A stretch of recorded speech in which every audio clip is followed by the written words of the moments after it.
Hello दोस्तों, कहानी की इस नई सीरीज में आप सभी का स्वागत है। आज की इस कहानी का नाम है बुद्धिमान किसान। यह एक बेड टाइम स्टोरी है। अगर आपको हिंदी कहानी, मॉरल स्टोरी इन हिंदी या बेस्ट स्टोरीज इन हिंदी सुनने का शौक है तो इस कहानी को पूरा जरूर सुने। बुद्धिमान किसान। एक गांव में गोपाल नाम का किसान रहता था। परिवार में उसकी पत्नी और 2 बच्चे, यही उसका संसार था। गुजारा करने के लिए वह अपने छोटे से खेत में फसलें उगाता था और उन्हें बेचकर अपना और अपने परिवार के लिए 2 वक्त का खाना जुटा पाता था। कहने को उसके पास इतना धन नहीं था, लेकिन फिर भी वो काफी खुश था। एक दिन दोपहर को वो अपनी पत्नी के साथ खेत पर खड़े होकर कह रहा था, हे भगवान, अगर बारिश हो जाए तो इस बार सभी किसानों की फसलें अच्छी हो जाए। उसकी पत्नी भी कहती है, हाँ सही कहा आपने, अगर बारिश हो जाती है तो इस बार काफी अनाज हम किसानों के पास आ जाएगा।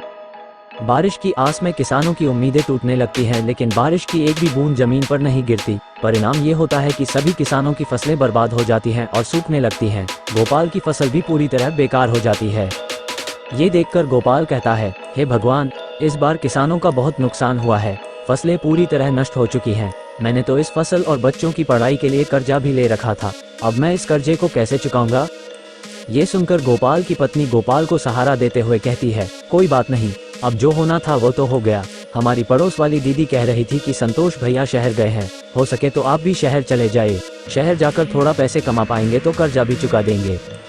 ये सुनकर गोपाल कहता है, हाँ, अब मेरे पास केवल 2 ही रास्ते हैं, या तो मैं शहर जाकर थोड़े बहुत पैसे कमा लूँ या फिर खेत बेच दूँ।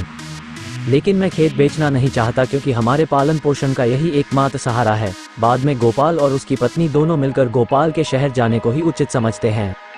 अगली सुबह गोपाल शहर जाने की तैयारी करता है। वो अपनी पत्नी से कहता है, सुनो, मैं खाली हाथ शहर जा रहा हूँ। कोशिश पूरी करूंगा कि कहीं अच्छा सा काम ढूंढ लूँ और थोड़ा बहुत पैसा कमा लूँ। जैसे ही कुछ पैसे हो जाएंगे मैं तुम्हें खर्चे के लिए भिजवा दूंगा। आप मेरी और बच्चों की चिंता मत कीजिए, हमारा खर्चा ही कितना है, और फिर बाद में कुछ दिनों के लिए मैं मायके भी रहाऊंगी। आप अपना ध्यान रखिए और शहर जाकर पैसे कमाइए। गोपाल के जाते वक्त गोपाल की पत्नी उसे कुछ पैसे देती है। ये देखकर गोपाल कहता है, ये पैसे कहाँ से आए? गोपाल की पत्नी कहती है, मैंने थोड़ा थोड़ा करके ये पैसे जमा किए थे अपने बुरे वक्त के लिए। अब शायद इनका सही वक्त आ चुका है। ये लीजिए, रखिए।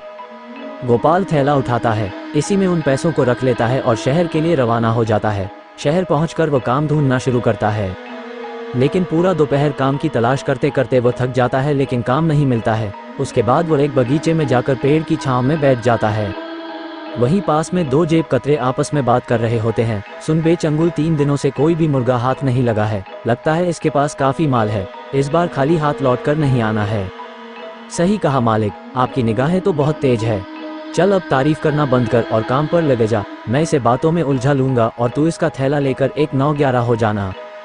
मालिक, वो सब तो ठीक है, लेकिन 1 9 11 नहीं, 9 2 11 होना है। बकवास बंद कर और काम पर लग जा।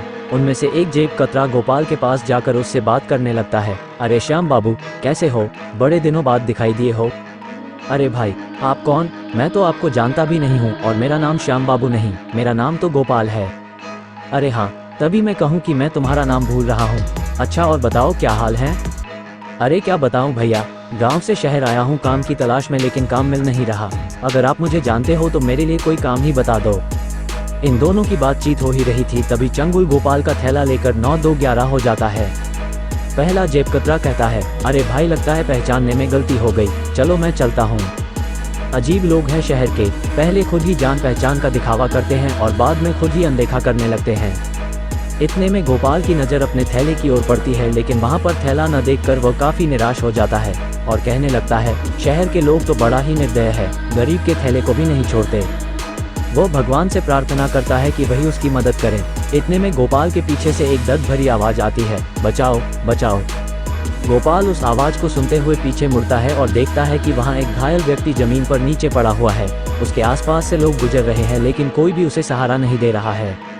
गोपाल तुरंत जाकर उस व्यक्ति को बैठाता है और उसकी घायल स्थिति को देखकर तुरंत हॉस्पिटल ले जाने का इंतजाम करता है। हॉस्पिटल ले जाकर वह डॉक्टर से बात करता है, डॉक्टर साहब, इन्हें देख लीजिए, ये बहुत घायल है और दर्द के मारे करा रहे हैं। डॉक्टर उस व्यक्ति की हालत देखता है और कहता है, तुरंत इलाज शुरू करना होगा।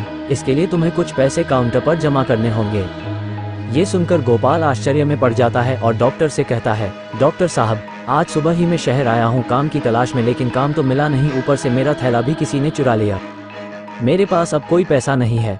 मैं खुद भूखा भूखा काम की तलाश में इधर उधर घूम रहा था, लेकिन तभी मुझे ये जमीन पर घायल पड़े दिखाई दिए और मैं इन्हें हॉस्पिटल लेकर आ गया। डॉक्टर उस व्यक्ति का तुरंत इलाज शुरू कर देते हैं और कुछ समय बाद बाहर निकलते हैं। तभी गोपाल अपनी जेब से एक पर्स निकालता है जो उसे घायल व्यक्ति को हॉस्पिटल लाते हुए उसकी जेब से गिरते हुए मिल गया था। वो उसे डॉक्टर को दिखाते हुए कहता है, ये लीजिए डॉक्टर साहब, यह इन्हीं का पर्स है, मैंने तो इसे खोला भी नहीं है, देख लीजिए शायद इसमें पैसे हो। डॉक्टर उस पर्स को चेक करता है तो उसमें बहुत सारे आईडी कार्ड और क्रेडिट कार्ड होते हैं। जब डॉक्टर उनकी आईडी कार्ड को चेक करता है तो उसे पता चलता है कि यह तो शहर के सबसे अमीर आदमी है। वो तुरंत गोपाल से कहता है, अच्छा हुआ जो तुम इन्हें हॉस्पिटल लेकर आ गए, तुम जानते हो ये शहर के सबसे बड़े आदमी हैं? मुझे नहीं पता, मैंने तो अपना फर्ज निभाया है। डॉक्टर गोपाल को शाबाशी देता है और कहता है, कल सुबह इन्हें होश आ जाएगा, तुम कल सुबह आकर इनसे मिल सकते हो, और वापस इलाज वाले कमरे में चला जाता है। गोपाल रात भर उस गार्डन में ही सोता है और सुबह होते ही वो हॉस्पिटल वापस आ जाता है। गोपाल डॉक्टर से पूछता है, डॉक्टर साहब अब इनकी तबीयत कैसी है? डॉक्टर कहता है, अब बिल्कुल ठीक है, तुम इनसे मिल सकते हो। डॉक्टर उस व्यक्ति से गोपाल का परिचय कराते हुए कहता है, ये गोपाल जी हैं, इन्होंने ही आपकी जान बचाई है, घायल स्थिति में यही आपको हॉस्पिटल लेकर आए थे। ये सुनकर गिरधर जी, घायल व्यक्ति, कहते हैं, धन्यवाद, मेरी जान बचाने के लिए। तुम हो कौन और क्या करते हो? तभी गोपाल कहता है, मैं गांव से शहर आया हूँ, एक अच्छे से काम की तलाश में, लेकिन अभी तक मुझे कोई भी काम नहीं मिला है, मेरे ऊपर कर्जा है, मैं उस कर्ज से मुक्त होने के लिए शहर पैसे कमाने के लिए आया हूँ। गिरधर जी यह सोचकर हैरान हो जाते हैं कि यह व्यक्ति इतनी परेशानी में होते हुए भी मुझे हॉस्पिटल लेकर आया। वो कहते हैं, मुझे ये जानकर बहुत अच्छा लगा कि इस समय में भी तुम जैसा अच्छा और ईमानदार इंसान है। एक काम करना, कल मेरी छुट्टी है तो तुम कल सुबह ठीक इसी समय आना, मेरे पास तुम्हारे लिए काफ़ी अच्छा काम है। गोपाल शुक्रिया अदा करते हुए वहां से चला जाता है और अगले दिन ठीक उसी समय हॉस्पिटल पहुंचता है। हॉस्पिटल से वे दोनों गिरधर जी के घर के लिए रवाना हो जाते हैं। घर में प्रवेश करते वक्त गोपाल उनके एक बड़े से महल और बड़ी बड़ी गाड़ियां देखकर हैरान रह जाता है और सोचता है कि यह व्यक्ति कितने अमीर होंगे। गोपाल अंदर जाकर सोफे पर बैठ जाता है। तभी गिरधर जी नौकर से उसके लिए पानी और खाने के लिए कुछ लाने को कहते हैं। गिरधर जी कहते हैं, गोपाल तब तक तुम कुछ खा पी लो, तब तक मैं 15 मिनट में आता हूँ।